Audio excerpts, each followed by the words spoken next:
Amigos, muito boa noite. Que a paz, a luz e o amor de Jesus esteja no coração e na mente de cada um de nós. Como o Edson anunciou, nós vamos hoje falar sobre o óbolo da viúva.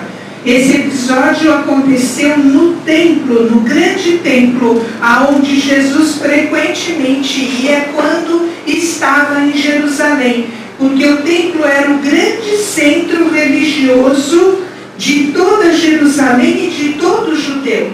Haviam várias festas durante todo o ano que todo judeu, mesmo que não morasse na Palestina, ia para fazer os rituais, as oferendas, porque só assim eles eram considerados puros ou dignos. Então Jesus ia muito lá, até porque era um excelente lugar para Jesus observar os religiosos da época. Então hoje, se Jesus estivesse aqui observando os religiosos da época, possivelmente ele daria uma passadinha básica por aqui para ver como é que a gente estava diante da religião. Neste grande templo havia um pátio, e nesse pátio haviam vários pilares, uma pequena escada, e Jesus se recosta, senta naqueles degraus, como a gente vê tanto aqui na subida, né? Não tem lugar, o pessoal chega todo composto, vai cansando, vai encostando, quando vê tem gente na árvore, não é assim? Lá era igualzinho, porque onde tem gente, tem jeitinho, não é assim? Ele estava lá recostado, na escada pequena, uns 15 degraus, e do lado esquerdo ele via 13 salas, chamada de gasofilácio. Era um lugar destinado para as doações. Nestas salas elas eram fechadas, mas elas tinham uma abertura que saía da porta, era um buraco. E parecia mesmo uma corneta. E por isso tem uma passagem que Jesus fala que quando fôssemos fazer doações, não fizéssemos tocar a corneta. Não é que havia alguém, né, tocando instrumento. Mas o que acontecia? Quanto mais barulho fizessem jogando a moeda nessa abertura que era de metal, mais impressionado as pessoas ficavam, porque, né, o pessoal chegava lá, nossa, né, que pessoa generosa, que pessoa dedicada. E os discípulos estavam junto com Jesus. E de repente vinha gente que fazia uma barulheira de tanta moeda que dava, que ficava um estrondo só. E os discípulos também se deixaram levar pelo barulho, achando que quem fazia mais barulho doava mais. Viram como mudou, né, gente? Viram? Impressionante, né? Continua a mesma coisa. E tem gente que faz as coisas na moita, faz as coisas de coração, faz realmente com delicadeza, com sutileza, ninguém fica sabendo e a pessoa acha que aquele não faz nada por ninguém. Ele não faz tocar a trombeta. Daqui a pouco aparece uma viúva e ela deixa 2 moedinhas, mas tão insignificantes que nem barulho não faz. Mas ela também não queria que fizesse barulho. Então ela coloca e deixa as moedinhas escorregarem, não faz barulho. E aí os discípulos, que estavam sim impressionados pela quantidade, dão aquele risinho de canto de boca, sabe? Conhece? É a mesma coisa que aqui resolvesse agora passar uma sacolinha. Doutrina espírita não faz isso, né? Não sei se é bom ou é ruim, porque às vezes a gente passa cada aperto que não é brincadeira, não é verdade? Como ninguém exige nada, a gente esquece que o papel que a gente usa aqui vem de algum lugar, a luz vem de algum lugar, a água vem de algum lugar, né? Mas isso é um outro departamento. A gente às vezes esquece, mas imagine que fosse passar uma sacolinha aqui e alguém colocasse a mão no bolso e não tinha nada, e colocasse lá os seus 10 centavos da vida, que eram 2 das menores moedas que nós temos hoje. E igualzinho a viúva. O óbulo era a moeda mais insignificante da época. Ela valia 1/6 de um denário, que já é uma merreca. Então imagine que ela não deu em volume quase nada. Se a gente visse alguém aqui dando 10 centavos, era capaz da gente pensar, que vergonha, era melhor não ter dado nada. Será que era melhor não ter dado nada? Por orgulho? Por vaidade? Será que se cada um tivesse hoje dado 10 centavos aqui, somado todo mundo que passou por aqui, a soma de todos esses 10 centavos não faria uma diferença? Bom, Jesus percebe o risinho de canto de lábio dos discípulos e imediatamente, como mestre que era, como alguém preocupado realmente com valores, ele vira e afirma: quem mais deu foi a pobre da viúva. Aí eles tiveram a certeza, JC está variando. Eles tinham visto o volume que todo mundo tinha dado. Como que aquela criatura que deu 2 merrequinhas, né? O óbulo era realmente uma moeda. Depois tomou uma outra conotação. Quando a gente fala do óbulo, a gente já pensa numa doação, em algum movimento, em alguma quantia de donativo mesmo. Mas naquela época era realmente uma moeda. E aí Jesus explica. Que Jesus não falava só, ele vivenciava, ele falava e ele explicava para não ficar dúvida. Por que ela deu mais? Porque ela deu da sua necessidade. Ela deu tudo que tinha. Não fala a história que era uma rica viúva, ou que era uma viúva negra, ou que era uma viúva abastada. Era uma viúva, em algumas traduções diz que miserável. E ela não foi lá para pedir. Ela foi lá para oferecer. E os discípulos ficam, estarrecidos com aquela informação. Olha que interessante isso. Não importa tanto o quanto a gente dê. Importa o que aquilo que a gente está oferecendo representa para nós. Seja, se 10 centavos é, por exemplo, a grande quantia que eu tenho nesse momento, isso tem um valor muito maior do que, às vezes, centenas de reais para alguém que aquilo não representa nada. Quantas pessoas não tocam as instituições religiosas e recebem placas de homenagem, nome nas salas, porque doam muito. E aquele coitado que chega às 6 horas da manhã para manter o banheiro limpo? E aquele que passa o dia na cozinha para poder oferecer um lanche, alguma opção, alguma fonte de renda para o lugar? E aquele que faz aquele trabalho silencioso aos olhos do Pai? Foram aqueles que mais deram. É muito importante essa parábola para a gente se analisar e ver o que é que a gente está dando. Porque muitas vezes eu estou dando, mas aquilo não está fazendo nenhuma diferença para mim. Pode até estar fazendo alguma diferença para quem recebe, mas para mim não. O fato dessa viúva dar tudo o que tinha, mas de uma forma tão sutil e tão delicada, para não chamar atenção, e alguém pode pensar que ela ficou com vergonha, não queria pagar o mico de estar dando só aquela merrequinha. Não, é assim mesmo que deve ser feito. O Evangelho nos orienta que para nossa caridade ser verdadeira, ela tem que ser tão sutil, mas tão delicada, que primeiro a pessoa não precise pedir para nós. A gente tem que estar tão antenado que a gente deve perceber quando alguém está precisando de alguma coisa e se antecipar ao pedido da pessoa. E dar de uma forma tão delicada, de uma forma tão amorosa, que jamais cause nessa pessoa qualquer tipo de constrangimento. Quantas vezes a gente não dá alguma coisa por alguém pela insistência da pessoa e não por entender a oportunidade que a gente está tendo? Não acontece? Acontece todo dia.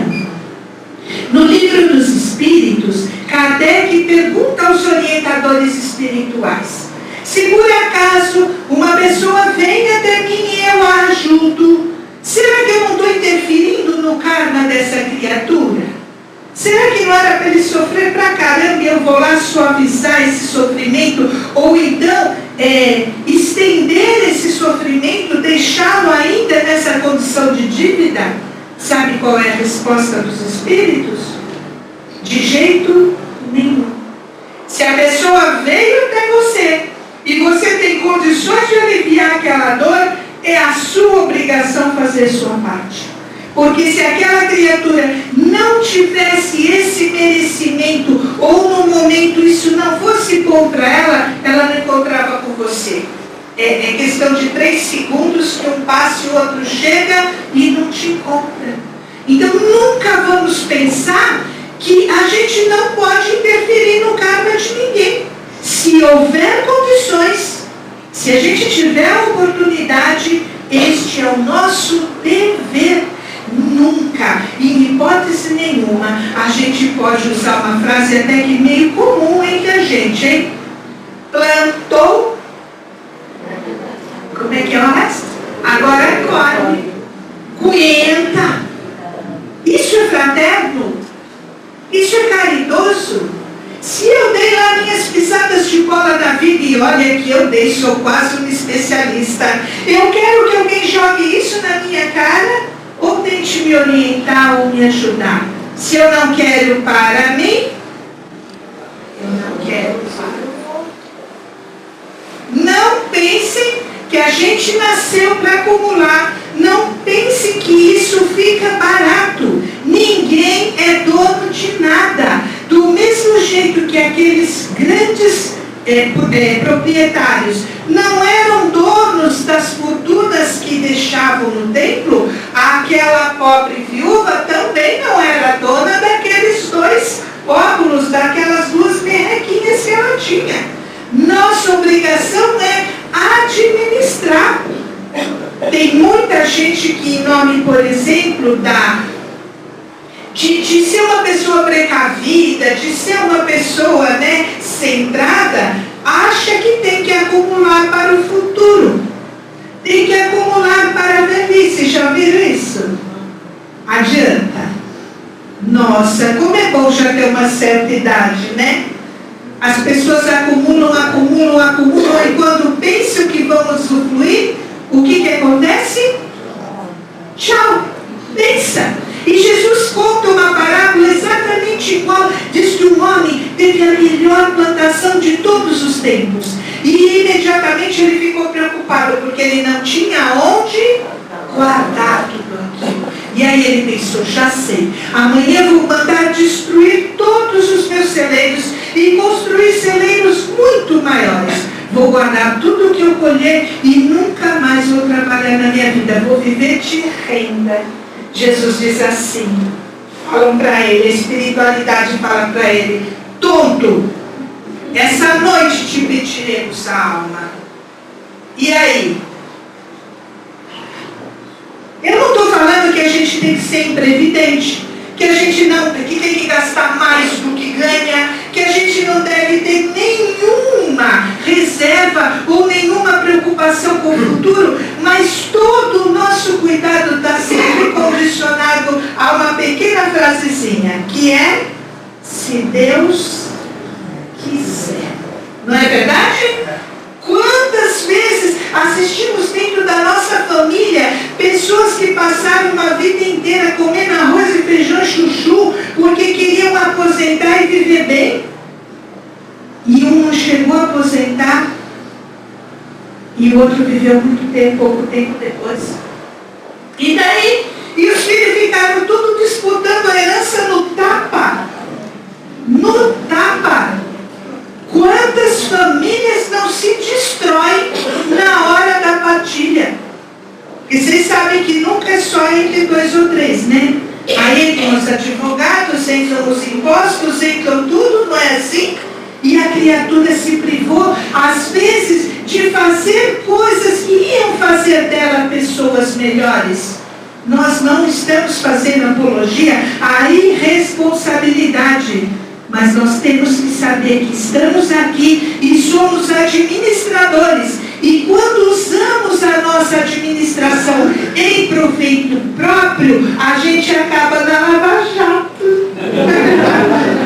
Acho que no plano espiritual é meio lava-lento, mas que a gente chega lá, a gente chega lá. Não é nosso. Quanto exemplo nós não temos na vida? Jesus dizia assim: o Filho do Homem não tem uma pedra para recostar a cabeça.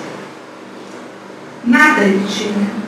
Ele saía com a cara e coragem, ia nos lugares, era recebido, era alimentado, era agasalhado, e depois não levava marmitinha, não levava quentinha, ia só com o coração, e era atendido, e era recolhido. Por quê?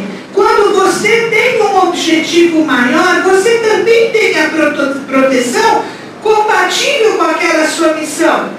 Agora a gente só quer o quê? Guardar? Não é verdade? Pensa, a nossa atitude ainda é uma atitude de acumulação. Que não seja aqueles acumuladores da TV que não conseguem mais nem entrar na casa, mas que é uma atitude de equilíbrio, não é? Quanta coisa que a gente não guarda, que vai usar um dia, e já faz 10 anos que está guardado e a gente não vai usar. Estatísticas comprovam que aquilo que você não usou nos 2 últimos anos, esquece você. Mesmo que couber, não cai mais bem, tá? Porque eu vou combinar, né? Não é assim? Não adianta. Às vezes imagina, se você tem 2 blusas e você doa uma, isso tem um valor imenso. Se você tem 42 e doa uma, qual é o valor disso? Não tem valor? Não, tem o seu valor. Mas é tão insignificante e a gente fica se achando. Seria uma seita oriental que acredita o seguinte: que você tem que se desvencilhar sempre de tudo aquilo que está te prendendo. Porque as coisas que a gente acumula é que prendem a gente aqui no planeta. Então diz que a seita é o seguinte: uma vez por ano, o iniciado tem que pegar tudo que possui na mão e pensar se pode viver sem aquilo. Se aquilo não for fundamental para a sua existência, ele dá embora. Normalmente eles têm uma túnica e uma canequinha amarrada no cordão. O resto é supérfluo. Gente, vamos combinar. Se uma vez por ano a gente fosse pegar tudo que tem na mão, ia levar uns bons meses. E eu não ia. E assim é com livro, assim é com mensagem. Cara, veio aqui, pegou a mensagem, é linda, passa pra frente. Pra que ficar com essa energia acumulada? Isso não tem valor. Faz rodar, faz girar isso aí, manda pra frente. O livro, a gente já é ruim de ler, brasileiro já é ruim de ler, né? Você já leu o livro? O livro já está encolorado, já está mofando lá. O quê? É ostentação o número de livro que você leu? Pensa. Ostentação seria os números de livros que depois de lido me modificaram. Aí eu não preciso dele. A prova seria a minha transformação. O que nós estamos fazendo, gente? Queremos o conhecimento espiritual. Já cansamos de ouvir isso. E como a gente pisa na bola, como as instituições têm dificuldade. As instituições são mantidas pelos eventos, pelas rogativas. Quantas pessoas não vão pegar o ingresso da pizza ou da feijoada? Já foi a feijoada? Uma vontade? Feijoada. Ou da feijoada, ou do bingo, ou de qualquer coisa, e vai pegar a calculadora para ver se é vantagem comprar o ingresso. Ou quando estava chamada em casa sem levantar do sofá. Isso também é óculo. Tá? Se vai apertar um pouquinho no final do mês, não vamos dar uma de pastor que falar aquilo que você dá é um desafio para Deus, você vai ganhar em dobro. Bobagem. É o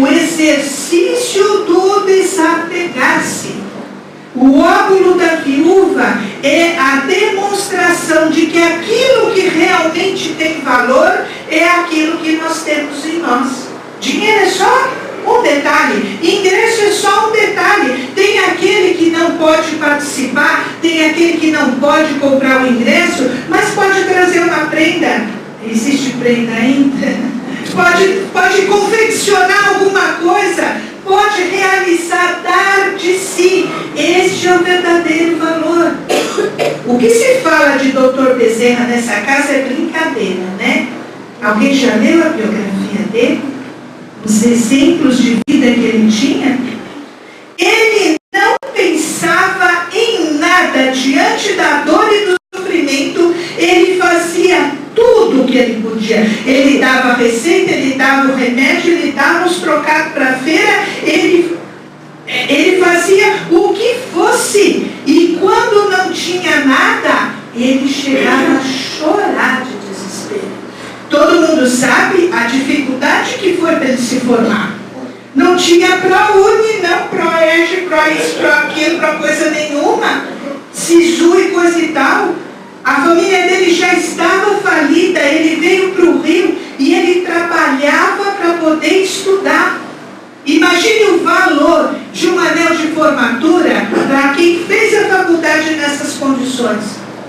No momento da dor e do sofrimento que ele viu que não adiantava a receita, porque aquela criança ia morrer de fome, quando ele chora, ele percebe o brilho do anel. Sem dúvida nenhuma, ele tira o anel e entrega. Tem no YouTube, com o Vereza, é muito bonita essa história. Tem é claro que o filme é limitado, em 2 horas não dá para contar tudo o que ele fez. Mas Óculo, ele não era nem, ele foi viúvo, mas depois ele casou de novo, então não era viúvo, né? O que ele deu de si foi brincadeira. Quantas vezes, no final de um dia exaustivo, ele chegava para pegar o bonde e enfiava a mão no bolso e percebia que tinha dado até o último centavo que ele havia ganho. Não dava para mandar um WhatsApp para ninguém, ele ia a pé para casa. Mas ia feliz. Alguém que desconhece tudo pode achar, mas ele era irresponsável? Não. Ele era devoto de Maria e ele sempre afirmava: Maria nos proverá. Eu lembro da minha avó. Não tinha falado da minha avó ainda, né? Minha avó, eu cresci ouvindo minha avó dizer uma frase que me marcou de uma forma que, assim, inesquecível. O Senhor é meu pastor. Não. Tem um novo escritor que fez uma outra tradução. Ele troca o nada por não. O Senhor é meu pastor, não me faltará. Porque nós não estamos falando só de coisas, né? Nós estamos falando de tudo. Não me faltará. Vocês lembram da história? Eu tenho mais 5 minutos? Não.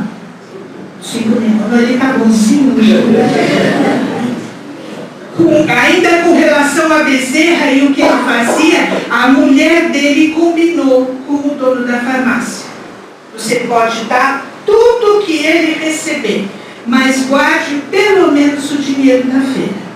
Porque por ele fazia dieta. E se tinha alguém que precisava mais que ele dava. Quantas vezes ele não encostou o cara na parede? Dá porque eu sei que você tem. E eles precisam mais do que nós. E aí, manda quem pode, obedece. Quem deixa depois ele aguentava a mulher, né? Mas ele dava. E um belo dia a mulher chega para ele e fala: tem, mas está uma fartura aqui em casa hoje. Farta tudo. Não tem arroz, não tem feijão, não tem mistura, não tem fruta, não tem nada. Ele vira para ele e fala: calma, Maria nos proverá. Vai trabalhar. Vai pensando no caminho. Vou atender os clientes, recebo um dinheirinho, peço para o cara vir trazer a feira para casa, beleza. Só que na segunda, terceira consulta, diante da dor real, diante do sofrimento real, ele lembrou? Não lembrou nada. Quando ele está voltando para casa, ele, meu Deus, vou ter que dormir com o Totó hoje, não vai ter jeito. Hoje eu apanho da mulher. Quando ele chega em casa, tadinho, né? tudo, né? Preocupadinho. A mulher vira para ele e fala: você precisava ser tão exagerado? Lindos casos de Bezerra de Menezes, Francisco Aquarone. Tem em qualquer lugar para emprestar, aí, em qualquer livraria. Aí ele assusta: mas como? Ó, você acabou de sair, chegou a carroça que você mandou. Mas era tanta comida, não tinha freezer, não tinha geladeira. Ela teve que distribuir com todos os vizinhos, porque não tinha aonde pôr. Ele tinha certeza que ele faria a parte dele e que Maria faria a parte dela. E não é assim? Quantas e quantas vezes na vida nós achamos: agora o bicho pegou. E na hora que você já está sentindo a dentada do bicho, alguma coisa acontece. E as coisas se resolvem. Resolve ou não resolve? Tudo se resolve. O que não se resolve é a nossa responsabilidade diante do próximo. Falamos muito em doação de dinheiro, mas isso é de menor importância. O que realmente a gente deve doar é aquilo que a gente fabrica no nosso coração. Vamos dar do nosso tempo. Ninguém é velho demais que não possa fazer nada. Eu lembro da minha avó que com 78 anos de idade, ela se arrumava linda toda quinta-feira, sabe para quê? Visitar as velhinhas no asilo. Ela ia visitar as velhinhas no asilo. Ela não se achava velhinha. E imaginem a identidade que ela tinha, porque ela chegava para aquelas criaturas que tinham o mesmo gosto musical, as mesmas lembranças. E sabe o que ela fazia? Sabe qual era o óvulo dela? Que vivia de aluguel, não tinha pensão, daquele estilo. Vendia o almoço para comprar janta. Mas ela ia toda quinta-feira dar de si. Só delas terem com quem conversar e alguém que entendesse os motivos e os sentimentos delas, o que ela dava não tinha valor. O que será que eu posso dar? Não adianta ter ouvido mais uma palestra sobre Jesus e sobre a necessidade da gente ser aquele instrumento de alívio na dor e no sofrimento do nosso próximo, se isso não mudar a nossa vida. Ó, tá um frio do caramba. Vamos abrir o nosso guarda-roupa de verdade. Vamos dar de coração. Vamos entender que isso vai aliviar a dor do outro. Mas muito mais do que isso, vamos ver o que a gente pode dar-se. Ligar para aquela tia chata. Vocês têm uma tia chata? Se não tiver, eu faço o telefone das minhas. Eu quero ser fraterna com vocês. Ligar para aquela pessoa doente, visitar alguém que está precisando. Um pratinho de sopa para um doente, eu vou te contar. Aquilo não é um óculosinho de uma viúva, não é um caminhão, porque a gente coloca a energia do nosso sentimento misturado com a energia daqueles alimentos, e isso levanta defunto. Levanta ou não levanta? A sobrinha bem feita, na hora da necessidade, cada um de nós pode fazer alguma coisa. Não é amanhã, não é a semana que vem, é agora. Quem mais deu foi aquela que deu da sua necessidade. Aquilo que realmente lhe faria falta. Então nós vamos dar o que está sobrando, mas nós vamos dar mais. Porque nós podemos mais.